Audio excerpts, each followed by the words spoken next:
Hey guys, स्वागत है आप सभी का द मास्टर साहब पे। दोस्तों, एक और वैकेंसी आई है असिस्टेंट प्रोफेसर के लिए। और ये जो असिस्टेंट प्रोफेसर का जो पद आया है, ये आया है आपको गया कॉलेज ऑफ इंजीनियरिंग GCE गया में आया है। ठीक है। और इसमें मैं बताता चलूं कि इसमें 3 डिपार्टमेंट्स हैं। इन तीनों डिपार्टमेंट्स में जो है आपको ये बहाली आई है और इसमें कोई एग्जाम नहीं है। ठीक है। केवल इंटरव्यू रखा गया है जिसके आधार पे आपका सिलेक्शन होना है। नियम की बात करें, नियम शर्तों की बात करें, तो इसमें जो सैलरी आपको है वो 1500 रुपये पर क्लास के हिसाब से है, जो कि आपको मैक्सिमम 45,000 आपको दिया जा सकता है पूरे महीने में। ठीक है। अब इसमें 3 डिपार्टमेंट्स है। कौन कौन डिपार्टमेंट्स है, उनके लिए क्वालिफिकेशन क्या होगा और क्वालिफिकेशन किस किस चीज़ के लिए क्या आपको रखना है, उसकी भी जानकारी मैं दूंगा आपको। अब यहाँ पे है कि अगर मान लीजिए एग्जाम नहीं है, सिर्फ केवल इंटरव्यू होना है, तो जैसे अदर जगहों पे होता है कि गूगल फॉर्म अप्लाई करना पड़ता है, गूगल फॉर्म अप्लाई करना पड़ता है, या आपको ऑफलाइन फॉर्म निकाल के स्पीड पोस्ट करना पड़ता है। ये सब चीज़ इसमें कौन सा सिस्टम है जिस सिस्टम से आप फॉर्म अप्लाई करेंगे, या आप डायरेक्ट जाएंगे इंटरव्यू देने के लिए डॉक्यूमेंट्स लेके। और डॉक्यूमेंट्स कौन कौन सा होगा, इसको भी हमें देखना है कि किन किन डॉक्यूमेंट्स को आपको लेके वहाँ जाना है। तो ये सारी जानकारी हम लोग इस पूरे वीडियो में देखेंगे। तो चलिए स्टार्ट करते हैं हमारा वीडियो। दोस्तों, यहाँ पे देखिए, यहाँ पे गया कॉलेज ऑफ इंजीनियरिंग गया, जो कि श्री कृष्णा नगर में है, गया में। ठीक है। इसमें वॉक इन इंटरव्यू रखा गया है। ठीक है। वॉक इन इंटरव्यू रखा गया यहाँ पे 3 डिपार्टमेंट में। एक है बेसिक साइंस एंड ह्यूमैनिटीज में, दूसरा इंजीनियरिंग टेक्नोलॉजी में, और तीसरा है स्कूल ऑफ आर्किटेक्चर में। तो अब ये जो बेसिक साइंस एंड ह्यूमैनिटीज में है, इसमें इंग्लिश और बायोलॉजी में आपको मास्टर्स होना चाहिए। ठीक है। Stream specialisation. अगर आपके पास नेट है, नेट का कोई स्कोर है, तो आपको प्रेफरेंस मिलेगा, और एक्सपीरियंस भी है तो भी आपको मिलेगा। इंजीनियरिंग टेक्नोलॉजी में कि एमटेक होना चाहिए VLSI स्पेशलाइजेशन में, या एमटेक होना चाहिए इलेक्ट्रिकल इंजीनियरिंग में। तो ये 2 पद है वहाँ पे। और स्कूल ऑफ आर्किटेक्चर में बी आर्क केवल होगा तो चलेगा। इसके ऊपर भी आपके पास डिग्री है तो आप उसको सबमिट कर सकते हैं, उससे आपको प्रेफरेंसेस मिलेंगे। अगर आपके पास कोई गेट स्कोर है, चाहे 4 साल पुराना ही क्यों नहीं, अगर गेट स्कोर है तो वो भी आप उसको अप्लाई लगाइए। दूसरा है कि जो इसमें बिहार के रहने वाले हैं वो जरूर रेसिडेंशियल सर्टिफिकेट लगाएंगे, ताकि जो है उनको रिजर्वेशन का फायदा मिल सके।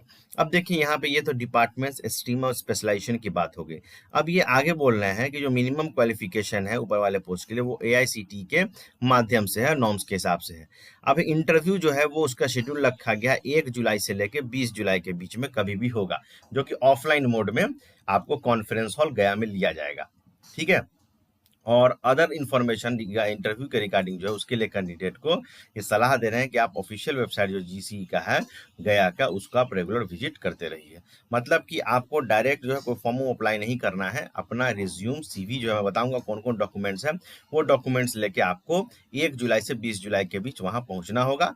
अब 1 जुलाई से 20 जुलाई के बीच किस डेट में इंटरव्यू होगा, उसके लिए आपको लगातार उसके वेबसाइट को विजिट करते रहना होगा, ताकि आपको डेट्स पता चल सके। अगर डेट्स आती है तो मैं भी आपको बताने की कोशिश करूंगा कि किन डेट्स में इंटरव्यू होंगे।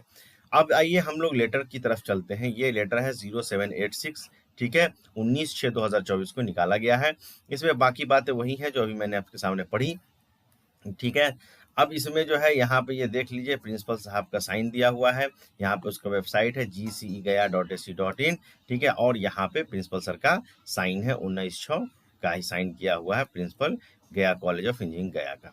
ठीक है। तो अब बेसिकली इसमें डॉक्यूमेंट्स की हम बात कर लेते हैं। तो डॉक्यूमेंट्स की बात करेंगे तो डॉक्यूमेंट्स में आपको सबसे पहले 1 नंबर में आपको अपना CV लेके जाना है, जिसको रिज्यूम भी आप बोलते हैं। ठीक है। दूसरा कि 10th से लेके जो मास्टर डिग्री आपका है, अगर आप एमटेक हैं या MSc हैं, एमटेक हैं या MSc हैं, या जैसे बी आर्क वाले हैं तो बी आर्क हैं, वहाँ तक का जितना भी आपके पास मार्कशीट है प्लस जो सर्टिफिकेट है, ये दोनों आपको लेके जाना होगा। मैं अभी सिर्फ ओरिजिनल की बात कर रहा हूँ, जेरॉक्स भी बताऊंगा क्या क्या ले जाना है। तीसरा कि आपके पास, अगर आप बिहार के रहने वाले हैं तो रेसिडेंशियल सर्टिफिकेट आपके पास होना चाहिए। चौथा, अगर आप रिजर्वेशन कैटेगरी से आते हैं तो OBC हैं तो OBC NCL रखिएगा। अगर आप SC ST से हैं तो कास्ट सर्टिफिकेट, EWS से हैं तो EWS सर्टिफिकेट। 5वां, अगर आपके पास किसी टीचिंग क्षेत्र में एक्सपीरियंस है तो उसको ज़रूर लगाइएगा।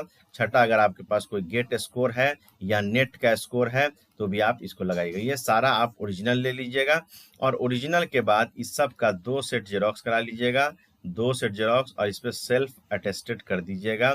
सेल्फ अटेस्टेड करने के बाद 2 फोटो पासपोर्ट साइज जो रिसेंट का है उसको ले लीजिएगा। इतना सारा डॉक्यूमेंट्स लेके आपको इंटरव्यू देने के लिए जाना है। कहाँ? कॉन्फ्रेंस हॉल, गया कॉलेज ऑफ इंजीनियरिंग गया में। तो ये सारे डॉक्यूमेंट्स की लिस्ट हो गए। बाकी इससे जुड़ी जो भी लिंक्स हैं इंपॉर्टेंट, वो नीचे मैंने डिस्क्रिप्शन में दे दिया है। आप हमारा टेलीग्राम चैनल फॉलो कर सकते हैं या आप कमेंट सेक्शन में बता सकते हैं जब अगर कोई डॉक्यूमेंट्स में आपको दिक्कत हो रहा है तो वो आपको टेलीग्राम चैनल पे हमारे उपलब्ध करा दिया जाएगा। ठीक है, इसी तरह वीडियो को लाइक शेयर सब्सक्राइब करते रहें। Thank you very much.